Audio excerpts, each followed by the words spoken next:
वाराणसी के चोलापुर थाने पर तैनात 2015 बैच के दरोगा विजय जायसवाल का शव मंगलवार की सुबह उनके कमरे में मिलने से सनसनी फैल गई। मौके पर पहुंचे अधिकारियों की उपस्थिति में उनके शव को कब्जे में लिया गया। पुलिस के अनुसार दरोगा की मृत्यु कैसे हुई है, ये पोस्टमार्टम रिपोर्ट आने के बाद पता चलेगा। फिलहाल परिजनों को सूचना दे दी गई है। बता दें कि सब इंस्पेक्टर गोरखपुर के रहने वाले थे। परिजनों के आने के बाद ही पुलिस शव का पोस्टमार्टम करवाएगी। वाराणसी के जनसा थाना क्षेत्र के कुर्सातो पावर हाउस के समीप रेलवे ट्रैक पर मंगलवार की सुबह युवक का शव मिलने से सनसनी फैल गई। ग्रामीणों ने शव को देखकर तुरंत पुलिस को सूचना दी। मौके पर पहुंची पुलिस ने शव को कब्जे में लेकर पोस्टमार्टम के लिए भेज दिया। मृतक की जेब में मिले मोबाइल के आधार पर उसकी शिनाख्त स्थानीय थाना क्षेत्र के सत्तनपुर गाँव निवासी अनिल सरोज के रूप में हुई है। मिली जानकारी के अनुसार अनिल बीती रात से ही साइकिल लेकर गायब था और घर वापस नहीं आया था। मृतक अपने पिता और भाइयों के साथ सूरत के वापी में रहकर पावर लूम चलाने का काम करता था। मुगलसराय थाना क्षेत्र के कटेसर में बीती रात कार एवं बाइक की टक्कर में घायल वाराणसी के रामनगर के बाइक सवार की मंगलवार ट्रॉमा सेंटर में इलाज के दौरान मौत हो गई। इसके अलावा एक अन्य का इलाज ट्रॉमा सेंटर में अभी चल रहा है, जबकि एक को प्राथमिक उपचार के बाद छुट्टी दे दी गई है। जानकारी के अनुसार मुगलसराय थाना क्षेत्र के कटेसर इलाके में कार एवं बाइक की टक्कर में रामनगर के मलिया टोला निवासी रवि साहनी के मंगलवार सुबह इलाज के दौरान मौत हो गई थी। उधर मौत की खबर पाकर परिजनों में कोहराम मच गया। फिलहाल पुलिस ने शव को कब्जे में लेकर पोस्टमार्टम के लिए भेज दिया है। सेंट्रल हिंदू स्कूल में ई लॉटरी पर दाखिले के विरोध में मंगलवार को काशी हिंदू विश्वविद्यालय के कुलपति का पुतला फूंका गया। NSUI के जुड़े छात्रों और कार्यकर्ताओं ने CHS एडमिशन में लॉटरी प्रणाली खत्म कर प्रवेश परीक्षा को पुनः बहाल किए जाने की मांग के साथ वाराणसी के भारत माता मंदिर और प्रयागराज के इलाहाबाद विश्वविद्यालय के छात्र संघ भवन पर एकजुट होकर BHU के कुलपति का पुतला फूंका। वहीं छात्रों ने पुतला फूंकने के दौरान मेधा की हत्या बंद करो, मेधावियों का सम्मान करो, BHU VC होश में आओ जैसे नारे भी लगाए।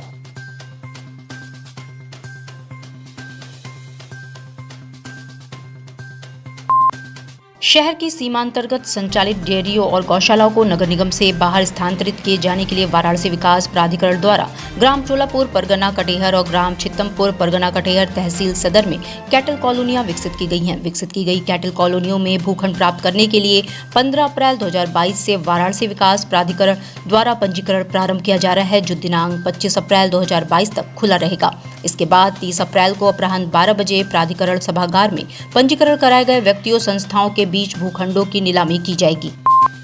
IMS BHU में फैकल्टी ऑफ डेंटल साइंस के छात्रों ने मंगलवार को PG में सीटों को बढ़ाने समेत अन्य मुख्य मांगों को लेकर धरना प्रदर्शन करते हुए हड़ताल कर दिया। धरने पर बैठे छात्रों ने ये भी आरोप लगाया कि स्वच्छता की मूलभूत आवश्यकताओं का भी ध्यान नहीं दिया जा रहा है। 9 में से केवल 3 विभागों के पास ऑटोक्लेव है, बाकी सिर्फ उपकरणों को बॉयल कर इसे अन्य रोगियों पर इस्तेमाल किया जाता है। धरने पर बैठे छात्रों का कहना है कि संकाय में स्नातकोत्तर सीटों की संख्या सिर्फ 24 है, जो प्रोफेसर और असिस्टेंट प्रोफेसर की कुल संख्या से भी कम है। मरीज हमारे ऊपर कहता है कि आप काम क्यों नहीं कर रहे हैं। काम कहाँ से करेंगे? जब हमारे पास मटेरियल रहेगा तब तो काम करेंगे। कितना मटेरियल हम अपने पास से खरीदें, कितना मटेरियल हम मरीजों से खरीदवाएं। एक छोटी सी यूनिट हमारे पास हेल्थ सेंटर में है, BHU के अंदर ही, उसके अंदर सारी चीज़ें अवेलेबल होती हैं, लेकिन यहाँ पे चीज़ें अवेलेबल नहीं होती हैं। ये एक फैकल्टी है, इसमें ग्लव्स भी इवन मरीज से मंगवाना पड़ता है, ज़रूरत पड़ती है तो सिरिंज भी मरीजों से मंगवाना पड़ता है। और एक ये भी है कि जितने भी फैकल्टी ऑफ मॉडर्न मेडिसिन हो गया या फैकल्टी ऑफ आयुर्वेदा हो गया या फैकल्टी नहीं होंगे कि जिस चेयर पे बैठा के हम काम कर सके, जिस चेयर पे सारी चीज़ें चल रही हैं। थुकवाना है तो बाल्टी में थुकवाते हैं, पेशेंट खुद टॉर्च जला के अपने मुंह का काम करवा रहा है। ना डेंटल चेयर की लाइट काम करती है, ना वो चेयर ऊपर नीचे होता है, ना उसका पानी का सिस्टम है, जेट का सिस्टम वो काम होता है। दूसरी चीज़ें, जो इंस्ट्रूमेंट हम यूज़ करते हैं उस इंस्ट्रूमेंट की स्टरलाइज करने की सुविधा यहाँ पे सारे डिपार्टमेंट में नहीं है। उस इंस्ट्रूमेंट को हम यूज़ करते हैं, सिंपल बॉयलर में डाल देते हैं, फिर बॉयलर से निकाल के दोबारा यूज़ करते हैं। फीस वृद्धि के लिए BHU सेंट्रल ऑफिस पर प्रदर्शन के दौरान तोड़फोड़ और VC की गाड़ी आदि रोकने के लिए BHU प्रशासन ने 9 छात्रों से इस संबंध में नोटिस जारी करके स्पष्टीकरण मांगा है। इस नोटिस का यदि छात्र स्पष्टीकरण नहीं देंगे तो उनके ऊपर सख्त कार्रवाई भी की जाएगी। इस बात का पता चलते ही छात्रों में आक्रोश है। इसी क्रम में भगत सिंह छात्र मोर्चा के सदस्यों ने मंगलवार को छात्रों को दी गई नोटिस को वापस लिए जाने की मांग के साथ चीफ प्रॉक्टर कार्यालय पर प्रदर्शन किया। बता दें कि छात्रों को अपना स्पष्टीकरण देने के लिए 48 घंटे का समय दिया गया है। स्थानीय प्राधिकारी एमएलसी चुनाव का परिणाम जिला निर्वाचन अधिकारी कौशल राज शर्मा ने काउंटिंग के बाद घोषित कर दिया। वाराणसी सीट से निर्दल प्रत्याशी और पूर्व एमएलसी ब्रिजेश सिंह की पत्नी अन्नपूर्णा सिंह ने 4,234 मत पाकर चुनाव जीत लिया है। जिला निर्वाचन अधिकारी डीएम कौशल राज शर्मा ने बताया कि वाराणसी में अंतिम चक्र की मतगणना के बाद समाजवादी पार्टी के उम्मीदवार उमेश यादव को 345 वोट, भाजपा प्रत्याशी डॉक्टर सुदामा पटेल को 170 और निर्दल प्रत्याशी अन्नपूर्णा सिंह को 4,234 मत प्राप्त हुए हैं। इसके अलावा 127 मतपत्र निरस्त हुए हैं। स्थानीय प्राधिकारी एमएलसी चुनाव के पूर्व ही भाजपा के कार्यकर्ताओं और पदाधिकारियों पर सहयोग न करने का आरोप लगा चुके भाजपा के एमएलसी प्रत्याशी डॉक्टर सुदामा पटेल ने मतगणना स्थल पर बड़ा बयान दिया है। उन्होंने कहा है कि जब एक बड़े अपराधी यहां केंद्रीय कारागार में बंद रहेंगे तो हर हाल में चुनाव प्रभावित होगा।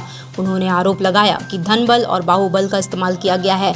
जहां अन्नपूर्णा सिंह निर्दल प्रत्याशी के तौर पर 4,234 मत पाकर वाराणसी सीट से जीत दर्ज की, वहीं सपा प्रत्याशी उमेश यादव 345 मत पाकर दूसरे स्थान पर और बीजेपी के प्रत्याशी डॉक्टर सुदामा पटेल 170 मत पाकर तीसरे स्थान पर रहे।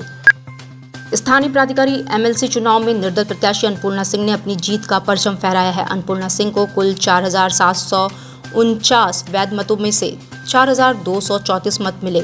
इस चुनाव में भाजपा को करारी हार का सामना करना पड़ा। इस जीत के बाद अन्नपूर्णा सिंह ने प्रधानमंत्री, मुख्यमंत्री और गृह मंत्री का धन्यवाद दिया और कहा कि काशी की जनता के और बाबा विश्वनाथ के आशीर्वाद से जीती हूँ। काशी के वोटर्स के सभी आकांक्षाओं पर खरा उतरने का हर संभव प्रयास करूंगी। उधर अन्नपूर्णा सिंह के चुनाव जीतते ही उनके समर्थकों में खुशी की लहर दौड़ गई और कार्यकर्ताओं में जश्न का माहौल देखने को मिला। जीत का श्रेय माननीय प्रधानमंत्री माननीय योगी आदित्यनाथ के अमित शाह जी को दे रही हूँ और जनता को दे रही हूँ। मैम, लगातार बीजेपी के प्रत्याशी जो थे वो आरोप लगाते रहे हैं कि जो है इस जो है आपके तरफ से दबाव बनाया जा रहा है। बेबुनियाद है ये सब।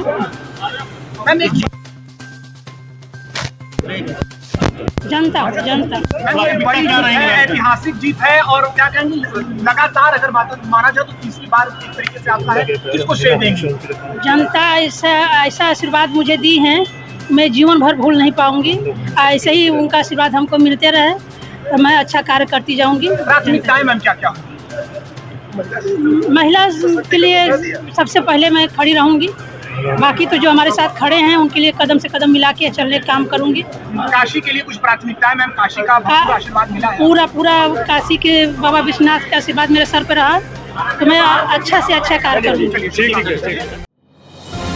डिजिटल इंडिया का digital new platform live VNS पिछले 7 वर्षों से बनारस की सेवा में। पाइए बनारस के कोने कोने की खबर निष्पक्षता के साथ। लाइव वीएनएस से बनारस की ताज़ा तरीन खबरों के लिए प्ले स्टोर से डाउनलोड कीजिए लाइव वीएनएस ऐप या फॉलो कीजिए लाइव वीएनएस को सोशल मीडिया पर।